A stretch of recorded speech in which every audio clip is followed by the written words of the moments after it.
Hello, my AP students. What this tutorial video will do is to help us with buffer calculations. So remember, a buffer helps to protect against drastic changes in pH. And it does that by having a substantial ingredient composition of a weak acid and its conjugate base, or a weak base and its conjugate acid. And ideally, we'd like equal buffering capacity or protection against the same quantity of acid that we've added or base that we've added. And so usually, as shown in the graphic, we want to start, with the same concentration of HA or HX and its conjugate base. And so we know that we've probably added a salt that will dissociate to give us that conjugate base in solution. Okay, so how actually does the buffer work? Well, I would love for us to see that when we add acid or base, it is a disruptor to the equilibrium. It is a strong invader. It is a wrecking ball.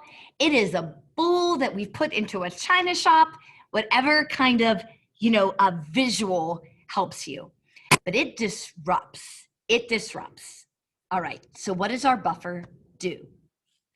So if we add hydrogen ion, which we really know is hydronium, if we add strong acid, now if we add strong acid to water, very minimal amounts are going to change our pH drastically.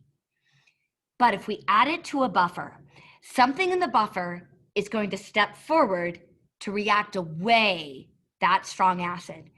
We have to know what that is. So when we add strong acid, what is it going to react with? We know in our buffer, the HA and the A- are in the greatest quantity. So of those, will acid react with acid, or will acid react with base? And so that acid is going to then be taken down or react with the conjugate base. Acids give hydrogen ion, bases take. So we will form more HA. So we know it's really hydronium. But what is driving this? What is driving this reaction is it creates water, one of our main driving forces. So that will be a strong favoring of product. That's going to be a full reaction arrow. We're going to see that consequence to come. So in the next slide, so we'll see that we need to deal with the full arrow and then the equilibrium. Well, here's an exact example. So if our buffer was acetic acid and some acetate ion, and our strong invader with strong acid, well then the acetate is going to step forward to react with it, forming acetic acid. So the buffer's done its job. It took down the strong invader, what would drastically change our pH, full complete hydronium, and made some weak acid, which is only going to make some hydronium ion in solution. The sacrifice was some conjugate base. So we have less conjugate base, a little more weak acid, so we're going to have to reconsider our equilibrium. Well, what if we add strong base in our buffer? What will react with the base? Well, first, will anions react with anions? So we know the HA and the A- are in the greatest quantity. What do bases react with? You've been trained in this. Acids. So the weak acid is going to step forward. Acids donate hydrogen ion, bases take. We're going to again form water. Full push to product, full reaction arrow, no equilibrium. The sacrifice, of course, is some of our weak acid. We've made some conjugate base in its presence, but we've taken down the full hydroxide. We'll then have to relook at our equilibria. So here would be a specific example. If we take the same buffer that we looked at before of acetic acid and acetate ion, but we add strong base, we're going to make more conjugate base, less acid, and then we'll have to revisit the equilibrium. So let's dig into an example. Well, oh shucks, first we have some visuals. So ideally we're starting in the middle.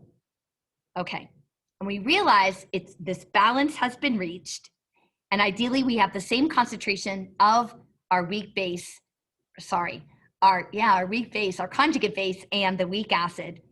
Well, as we add strong acid, we're going to take it down because the conjugate base will react with it, creating more weak acid and decreasing the amount of conjugate base. And the opposite happens when we add base.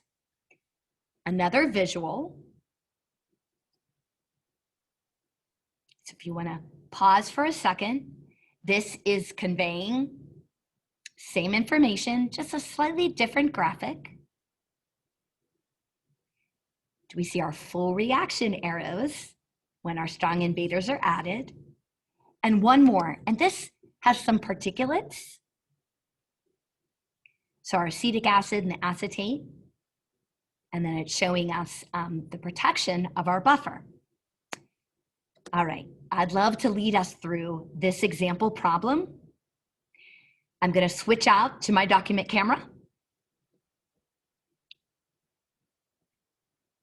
I have the problem rewritten, handwritten, I apologize, but if you need to go back to take a look, but this will be a calculation example with buffers. Okay, so first, we are ultimately asked for three things. So we are first asked to find the pH of a solution that is lactic acid. So I know right away it's not one of my 6 strongest acids, so this is a weak acid. And I'm given the Ka, which confirms that, and then 0.45 molar sodium lactate. Can we see the relationship of these? This is weak acid. Here, this is a salt, an ionic compound. We know all sodium compounds are soluble. This is producing the conjugate base. There's my A minus. Okay, so it's first asking me to find the pH of our ingredients. Then, to see how a buffer protects the pH when we add, strong invader of acid, and then strong invader of base.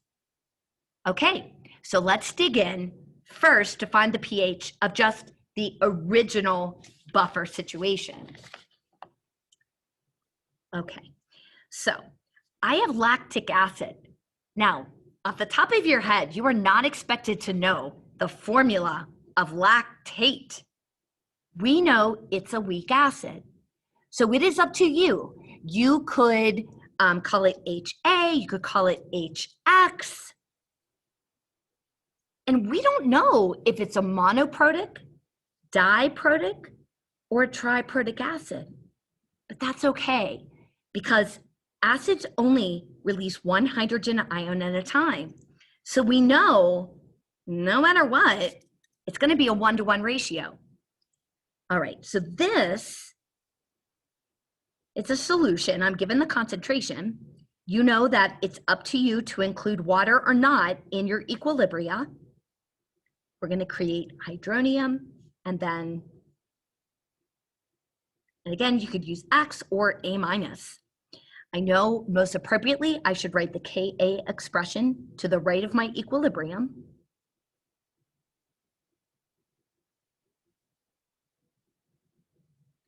And I know this is 1.4 times 10 to the minus 4th. Okay, now, as I've discussed, this is sodium lactate. And so this is going to be NaX. Now, is it -1, -2, -3 anion?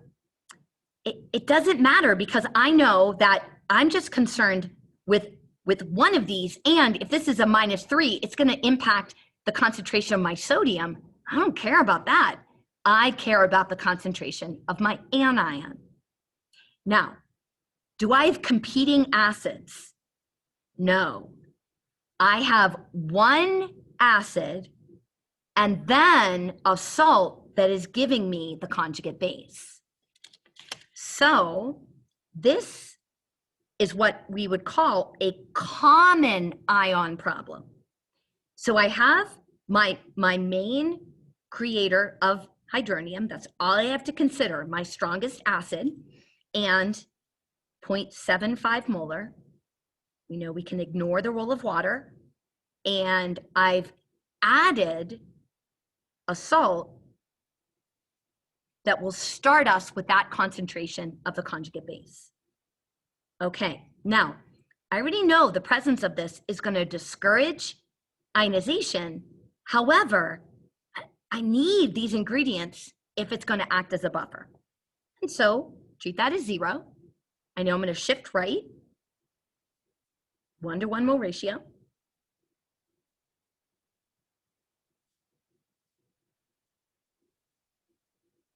And then we know to find the pH, we need to find our value of X. And so plugging into Ka,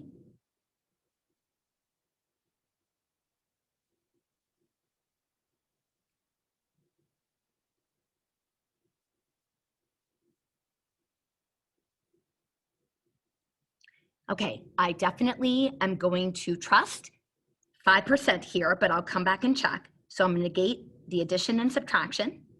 I will find what my X value is, and then make sure that it's not equal to or greater than 5% of my lower value that I'm negating it from. And so, solving for X,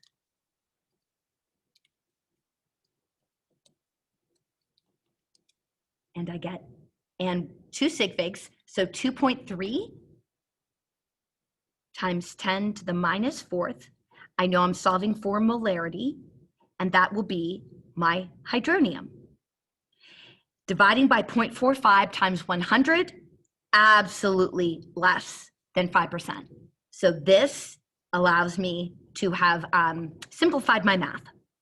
I'm asked for the pH, which we know this value can't just appear out of the air. If I show the equation that I'm following, and I've indicated my value of hydronium or hydrogen ion, then I can simply just do the negative log of my 2.3 times 10 to the minus 4th. Remember, when we do a logarithm, we increase sig figs by 1. So this will be 3.64. Now, this is still a common ion problem. A buffer is not a buffer until a strong invader is added. Okay, so this is my beginning. And I realize in my beaker, I now have, now this value would not change the sig figs for the concentration of conjugate base, of weak acid at equilibria. So at equilibria, I'm going to have 0.75 molar of my HX. I will have 0.45 molar of my X minus, and then 0.00023 molar of hydrogen ion. Okay, so now to the strong invader. All right, so if we go back and look at that, what it is saying is, all right, find the pH when we have added 0.10 moles of HCl to 1 liter of buffer. Okay, so that strong invader is coming in, and we know this will be completely ionized. So all that I need to consider is 0.10 moles of that. That's my wrecking ball. Okay, so that hydrogen ion, or hydronium, we know that, is going to come in. Now, these are the main ingredients of my buffer.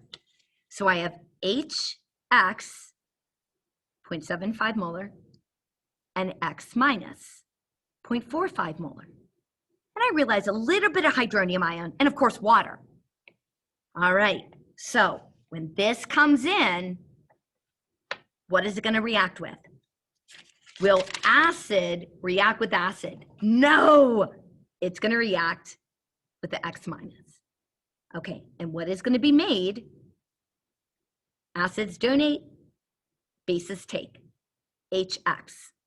Now we know this is really hydronium. And then we're going to make HX and water.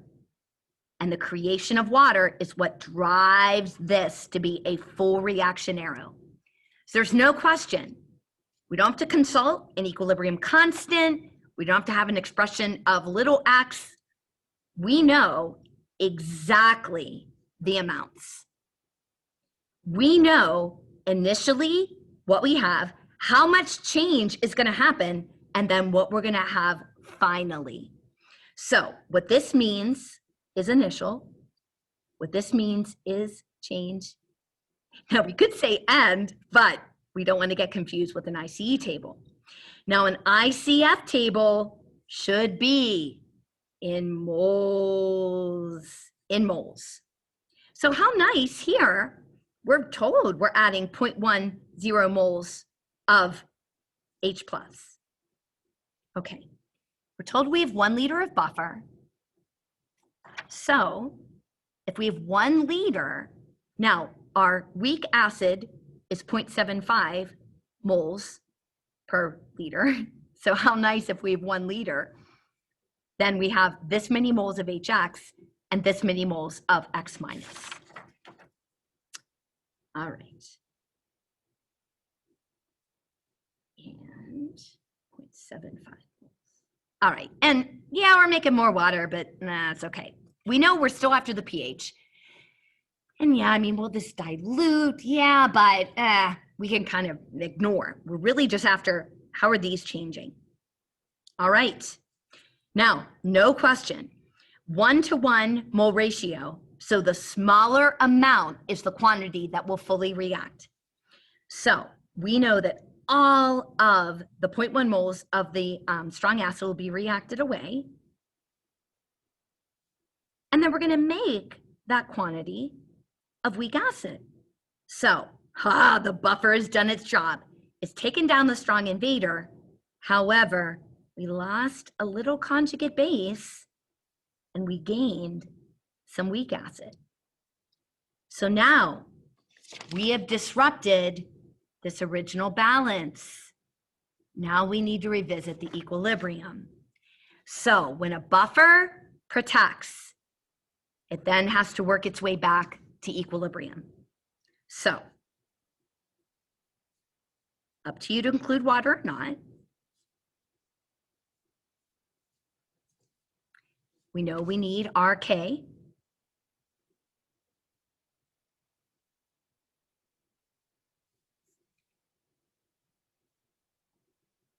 And this, of course, Ka. All right, and back to ICE, because we're back to equilibrium. So ICE, we know we need molarity. We just found moles. So we need to divide by our volume. We were not told that the addition of the HCl changed our volume.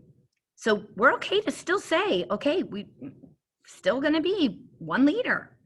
So the amount of conjugate base remaining is 0.35, and the amount of HX is 0.85. Okay, and then we revisit getting the balance again. So we're going to pretend like we're starting from the beginning, and we're going to find, given Ka, how much of this we should have at equilibria. So we're going to shift right.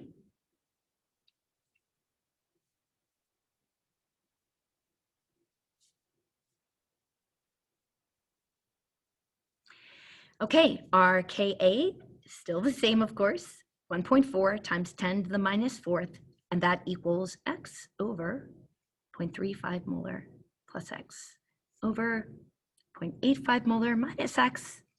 We assume, sorry, that's not in the shot. We assume that the 5% rule sticks. We'll check, we'll come back and check that, of course.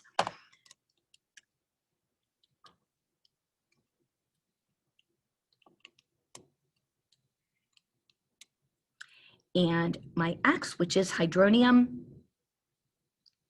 is 3.4 times 10 to the minus fourth. I then need to find my pH.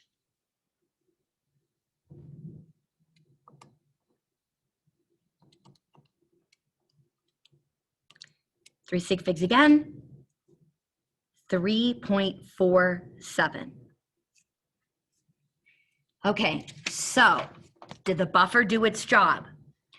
The first thing we found was the original pH of just weak acid and conjugate base before the invader, 3.64. We added strong acid, and the strong acid reacted away some of the weak base and made weak acid, so our pH is going to go down, but not near as much as it would if we added it to just plain water. All right, so it did protect. Okay, so the next, okay, just a little more involved. So we just have to just take care. Now, this next scenario is asking us, okay, to start with the original buffer, and we're beginning with 200 milliliters of the original HX and X minus that, you know, we had here. So we originally, this was 0.75 molar and 0.45 molar. Okay, and then it's saying, okay, add to that 50 milliliters, dun, dun, dun, dun, dun, of strong base, strong invader. We know sodium compounds all soluble, so actually, this is going to be a spectator, poor thing. That's our hydroxide. That's our hydroxide. All right, so we know the buffer is going to protect and react away, if possible, as much as it can of the strong invader. So the hydroxide, okay, what in the acid will step forward? Bases, you're gonna react with your weak acid. Those are in the greatest quantity. Bases accept hydrogen ion. Oh, we're making water. So we're taking down the strong base and making some weak base in its place. Full arrow, full reaction arrow, very, very, very high K value, much greater than 1, much greater, so we know that we don't have to do equilibrium, it can be ICF. All right. How much strong invader? Well, remember, molarity is mole per liter or mole per 1,000 mils. So I can multiply this by this volume to get my moles of hydroxide. All right, so if I take the 50 times my 0.25 divided by 1,000, then I get 0.0125 moles of hydroxide. Okay. It says I have 200 mils of the HX and the X minus. So I'm going to do the same.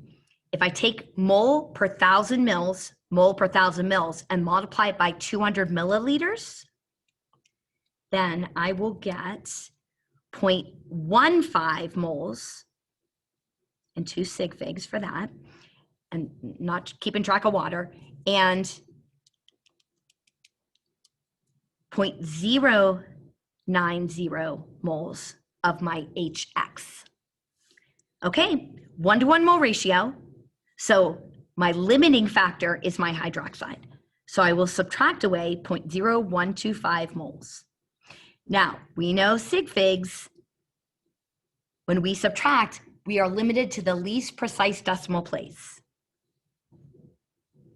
And be careful, because we're reacting away reactant and we are making products. We don't subtract from everything. Be careful of that.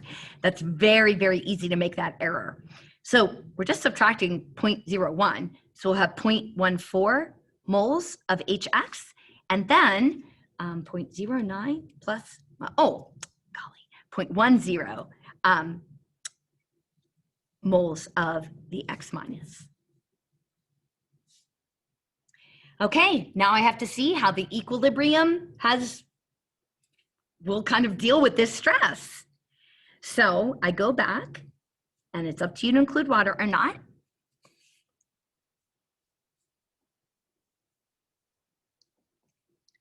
And I know it's an ICE, and I know my Ka.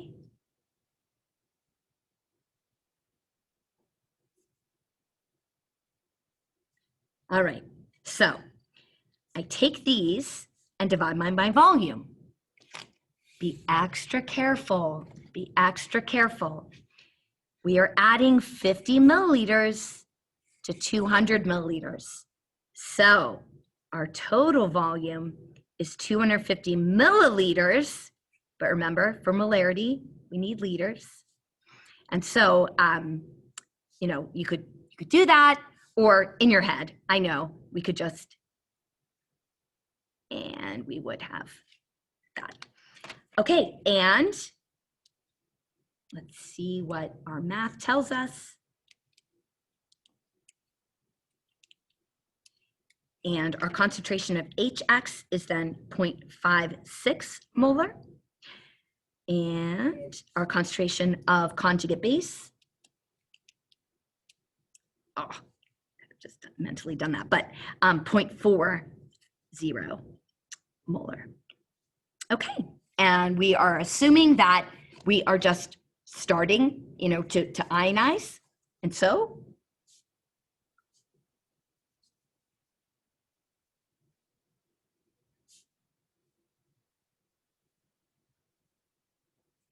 plugging into our Ka.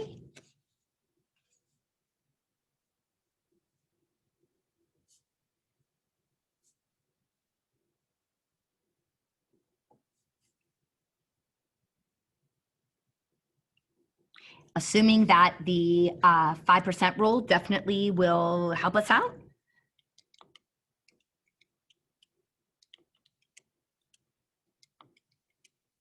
All right, and 2.0 times 10 to the minus 4th is our X, which is our hydronium.